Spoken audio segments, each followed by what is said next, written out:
ఒకదానితో ఒకటి క్రమంగా సాధించాలి. కనబడే వాటి నుంచి కనబడని వాటికి వెళుతూ కనబడని వాటి నుంచి అసలు కనబడే వాటన్నిటికీ మూలమైన పరమాత్మను ఎలా పట్టుకోవాలో అది యోగం. దాన్ని చెప్తున్నాడు ఇక్కడ. అందుకు స్థిరమైన సుఖమైన ఆసనంలో కూర్చొని భృకుటి యందు దృష్టిని నిలిపి సంస్తభ్య భృకుటి మాస్తే కనుబొమల నడిమి ప్రాంతమును దృష్టిని నిలపాలి. ఇది ప్రతి యోగ శాస్త్రంలో చెప్పిన మాట. అందుకే భారతీయ హిందూ ధర్మంలో అన్నీ ఒకటే చెప్తున్నాయి. భగవద్గీతలో కృష్ణ పరమాత్మ కూడా నాసాగ్ర దృష్టి అని ఇదే విషయాన్ని చెప్పాడు ఇక్కడ. ప్రాణాయామ పరాయణ, బుద్ధిని నిలపడానికి చేసే సాధనలో ప్రాణాయామం చాలా ప్రధానం. ఆ ప్రాణాయామం చేసేటప్పుడు స్థిర సుఖమాసనమందు కూర్చొని భృకుటి యందు దృష్టిని నిలిపి ప్రాణాయామం చెయ్యు అంటూ ఇక్కడ గణేష గీతలో బోలుడు రకాల ప్రాణాయామాలు చెప్తాడు. మన సమయ విషయాలను దృష్టిలో పెట్టుకుని అన్నిటి వైపు వెళ్లడం లేదు. ఇది గురుముఖతః తెలుసుకోవాల్సినవే. అనేక రకాల ప్రాణాయామాలు చెప్పారు ఇక్కడ. ఆ ప్రాణాయామం చేసే పద్ధతులు వివరించాడు. ఈ ప్రాణాయామములన్నీ గురుముఖతః నేర్చుకోవాల్సిందే. అదే పుస్తకాలు చూసో ఇంకేవో ప్రదర్శనలు చూసో నేర్చుకోవడం కాదు, గురువు దగ్గర నేర్చుకోవాలి. అలా ప్రాణాయామముల ద్వారా పూరకం కుంభకం చైవ రేచకంచ తతోభ్యసేత్ అతీతానాగత జ్ఞానీ తతస్యా జగతీతలే. ప్రాణాయామం జాగ్రత్తగా చేయగలిగితే అందులో వివిధ భూమికలు ఉన్నాయి. కేవలం ఊపిరి తీసి వదిలేయడమే కాదు. రేచక పూరక కుంభకములు అనేటువంటిది ఒక పద్ధతిగా జరగాలి. దానికి ఇతరత్రా సంప్రదాయం చెప్పి నిత్య నైమిత్తిక కర్మలు తోడవాలి. అంటే బ్రాహ్మీ ముహూర్తంలో లేవడం, సంధ్యాద్య అనుష్ఠానాలు, అలాగే దేవ పితృకర్మలు ఇవన్నీ చేస్తూ సాగాలి ప్రాణాయామాది విద్యలు.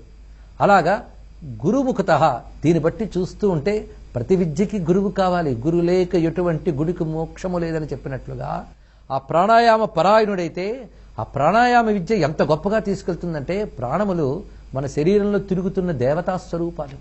ప్రాణావ అవరుద్రాహ. అందుకే ప్రాణ ఉపాసన చాలా ముఖ్యమైనది. ఈ ప్రాణ ఉపాసన చేయడం వల్ల, ప్రాణాయామం వల్ల క్రమంగా లభించేది భూత భవిష్యత్ వర్తమాన జ్ఞానం కూడా లభిస్తుందట.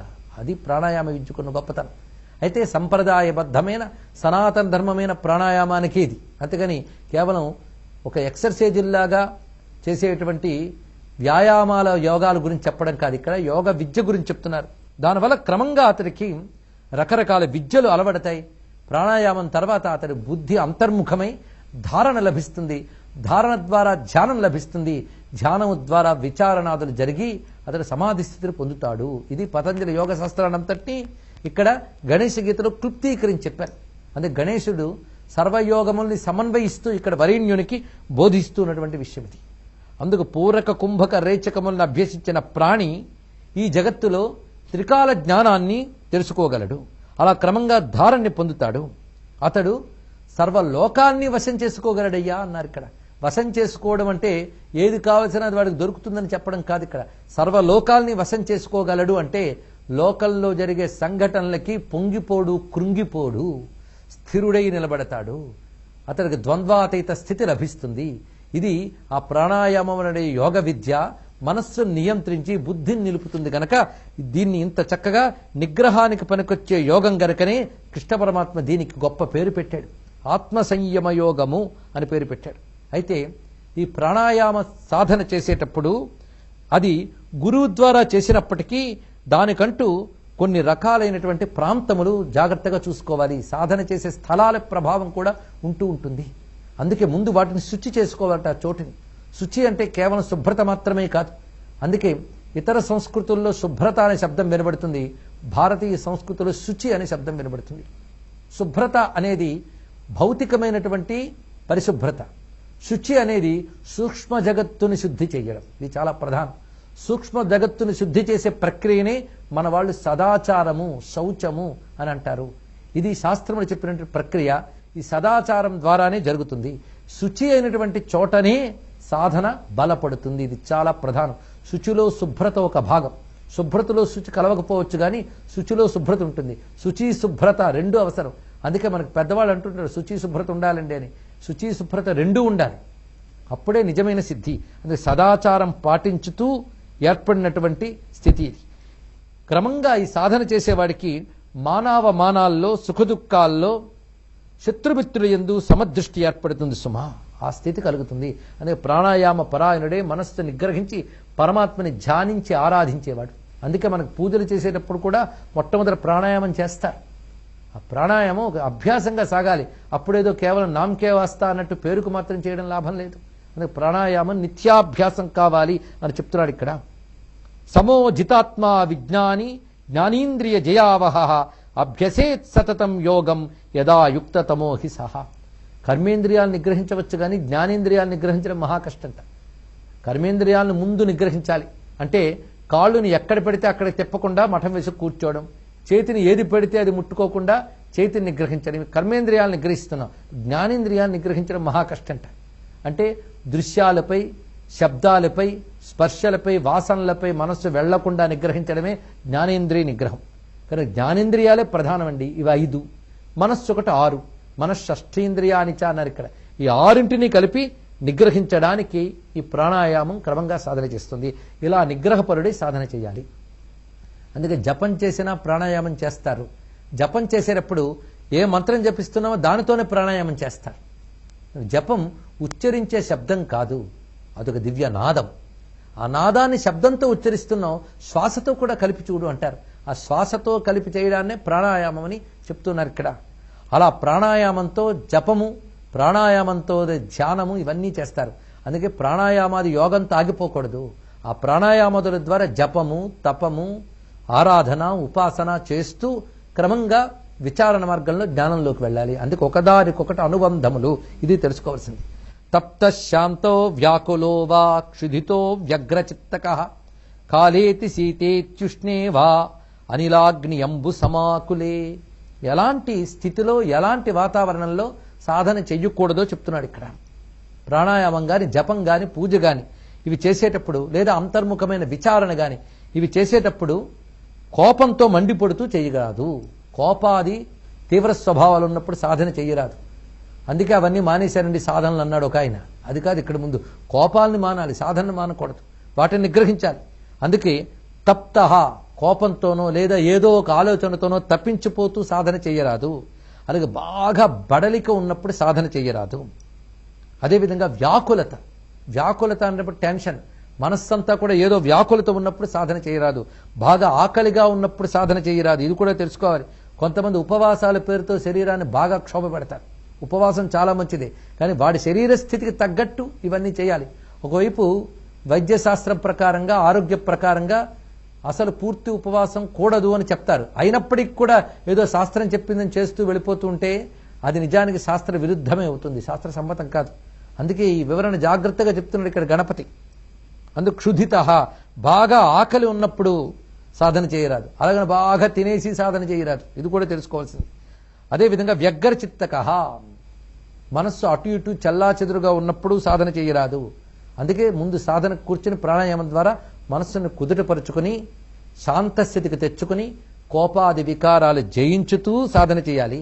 అలాగే ఉన్న వాతావరణంలో కూడా బాగా చలి గాని, బాగా వేడి గాని ఉండరాదు. కాలే అతిశీతే అత్యుష్ణేవ, తీవ్రమైనటువంటి చలి, తీవ్రమైన వేడి, ఈ రెండు ప్రమాదమే. అంటే సమస్థితి ఉండాలి వాతావరణంలో. అప్పుడే మనం శరీరము సహకరిస్తుంది, మనస్సు సహకరిస్తుంది. అంతేకాదు బయట ఉన్న వేడిమి బట్టి, చలి బట్టి ఊపిరిలో కూడా తేడాలు ఉంటూ ఉంటాయి. మనం గమనించాం మన ఊపిరిని గమనిస్తే అదే పెద్ద సాధన. అలా సాధన చేయాలి. ఆ తర్వాత తీవ్రమైన గాలి గాని, అగ్ని వేడిమి గాని, జలప్రవాహాల తాకిడి గాని ఉన్న చోట యోగాభ్యాసం చెయ్యరాదు. ఇది వివరిస్తున్నాడు. యోగాభ్యాసానికి ఏవేవి స్థితిలో చెప్తున్నటువంటి క్రమంలో. సధ్వనావతి జీర్ణే గోస్థానే స్థాగ్నౌ జలాంతికే కూపకూలే శ్మశానే చ నద్యాం భిత్తౌ చ మర్మరే. ఎక్కువ చప్పుళ్ళున్న చోట గాని, అదేవిధంగా పాడుపడిన కొట్టాలలో గాని, బాగా మంటలు పెట్టిన చోటు గాని, బావి గట్టుల్లో గాని, శ్మశానాల్లో గాని, ప్రవహిస్తున్న నదుల్లో గాని, అలాగే విధంగా గలగలమనేటువంటి ఎండుటాకులు మొదలైనవి చప్పుడు చేస్తున్న చోట గాని సాధన చెయ్యరాదు. గోడల మీద కూర్చుని సాధన చెయ్యరాదు. అలాగే పాత పడినటువంటి రాతి మందిరాల్లో సాధన చేయరాదు. చైత్యేస వల్మికే దేశే పిశాచాది సమావృతే నాభ్యసేత్ యోగ విద్యోగం యోగ ధ్యాన పరాయణ. ఇవండి అసలు యోగ శాస్త్రాలంటే. ఇవి తెలుసుకోవాలి. పుట్టలు పట్టినటువంటి చోట్ల సాధనలు చేయరాదు, పిశాచాదులు తిరిగే చోట్ల సాధన చేయరాదన్నారు. అయితే అవి తిరుగుతున్నాయో లేదో మనకి ఎలా తెలుస్తుంది అంటే ఎక్కడ అనాచార దురాచారాలు ఉంటాయి, అక్కడ పిశాచ శక్తులు ఉంటాయి. అందుకు ఈ చాదస్తాలన్నీ కాదండి, యోగా చేస్తే చాలు అంటే చాదస్తాలు ఎంత అవసరమో ఇక్కడ చెప్తున్నాడు గణపతి. అందుకు సదాచారం ఉన్న చోట దుష్టశక్తులు ఉండవు. అందుకే దేవాలయాలు దేవుడి గది ఎందుకంటే నిర్ణయించుకుంటాం, భగవంతుడు ఉన్న చోట, చక్కటి దీపం పెట్టిన చోట, చక్కటి ధూపమున్న చోట, తులసి, మారేడు, కుసుమాలు మొదలైన మంగళకరమైనటువంటి వస్తువులున్న చోట, పసుపు కుంకుమలు, భస్మము, చందనము మొదలైన ఉన్న చోట పిశాచాది దుష్టశక్తులు ఉండవు. అందుకే అలాంటి చోటు ఏర్పరచుకుని అక్కడ భగవంతుడిని పూజ చేసి భగవత్ శక్తిని ఆవహింపజేసుకుని అక్కడ సాధన చేస్తారు. ఆ పూజకు ముందు సాధన, పూజ చేసి సాధన ఎందుకు చేయాలంటే ఆ చోటు అంత శక్తివంతం అవుతుంది. అప్పుడు మన యోగాభ్యాసాలు కూడా దివ్యంగా ఫలిస్తాయి. ఇది గణపతి చెప్తున్న దాంట్లో ఉద్దేశం ఇక్కడ. ఈ విధంగా అటువంటి వాతావరణములు, శుద్ధమైన వాతావరణంలో తపస్సు చేయాలి సుమా. అలా కాని చోట్లలో నాభ్యసేత్ యోగవిత్ యోగం యోగధ్యాన పరాయణ, యోగధ్యానములపై ఆసక్తి కలిగిన వాడు అలాంటి విపరీత స్థలాలలో చోటులో సాధన చేయరాదు. ఒకవేళ చేస్తే ఏమవుతుంది ఇది వివరిస్తున్నారు ఇక్కడ. ప్రతికూల పరిస్థితుల్లో ఇందాక చెప్పినట్టు మనస్థితి గాని, వాతావరణం గాని, చోటు గాని సరిగ్గా లేకుండా యోగాభ్యాసం చేస్తే ఏమిటి? సత్ఫలితం రాదు సరికదా, దుష్ఫలితాలు వస్తాయట. ఏమొస్తాయో వివరిస్తున్నాడు. స్మృతి లోపశ్చ మూకత్వం, బాధిర్యం, మందతా, జ్వర, జడతా జాయతే సద్యో దోషాజ్ఞానాధియోగినః. స్మృతి లోపం వస్తుంది అంటే బుద్ధిశక్తి నశిస్తుంది, మూగతనం వస్తుంది, చెవిటితనం వస్తుంది, అలా బుద్ధి మాంద్యము లభించవచ్చు, జ్వరాదులు కలుగుతాయి, జడత్వం ఏర్పడుతుంది. ఇలాంటి దోషాలు వెంటనే వస్తాయట. అందుకే సరి అయిన వాతావరణం చూసుకోవాలి, శారీరక మానసిక స్థితులు కూడా చూసి యోగాభ్యాసం చేయాలయ్యా అంటూ వివరిస్తున్నాడు గణపతి. ఎన్ని సాధనకు పనికొచ్చే అంశములు చెప్తున్నాడో గురువై గణపతి. అటువంటి గణేశ గురువునకు నమస్కరిస్తూ సర్వం శ్రీ గణేశ చరణారవిందార్పణమస్తు. మీ అభిప్రాయాలను, సూచనలను మాకు తెలియచేయాల్సిన చిరునామా భక్తి TV, care of Rachana television private limited, road number 92, Jubilee hills, Hyderabad 5,96,000. మా ఇమెయిల్ ఐడి bhaktihyd@gmail.com. మా వెబ్సైట్ www.bhaktitv.in. Phone number 9010222333.